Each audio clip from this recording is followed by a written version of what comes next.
এক বোনের ঘটনা শুনেছিলাম। গ্রাজুয়েট করা অবস্থায় বাবা বিয়ে দেয়নি। তার বাবা তাকে বলেছিলেন আগে পড়াশোনা শেষ করুক, তারপর বিয়ে হবে। মেয়ে বাবার কথা রাখলো। গ্রাজুয়েট, পোস্টার গ্রাজুয়েট, পিএইচডি সব সে শেষ করলো, কিন্তু এই পড়াশোনার ফাঁকে ফাঁকে তার হৃদয়ের ভিতরে জমতে থাকলো নীরব দীর্ঘশ্বাস। সময় গড়ালো, সে ভার্সিটির প্রফেসর হলো, বিয়ের প্রস্তাব এলো, কিন্তু বাবা প্রত্যাখ্যান করলেন।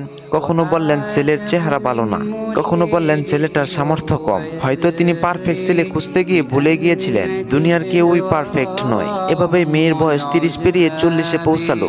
এক সময় সে ভেঙে পড়লো, ডিপ্রেশনে অসুস্থ হয়ে হাসপাতালে ভর্তি হলো। অল্প অসুখই ভয়ঙ্কর হয়ে উঠলো। শেষ পর্যন্ত সে চলে গেল।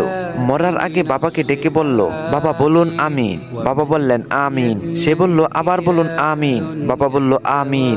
সে আবার বলল আরেকবার বলুন আমিন। বাবা বলল আমিন। বাবাকে দিয়ে তৃতীয়বার আমিন বলিয়ে নিয়ে মেয়েটা কাঁপা কণ্ঠে বলল, আল্লাহর কসম, আল্লাহ যেন আপনাকে আখিরাতে জান্নাতের আনন্দ থেকে বঞ্চিত করেন, যেভাবে আপনি আমাকে আমার যৌবনে বিয়ের আনন্দ থেকে বঞ্চিত করেছেন।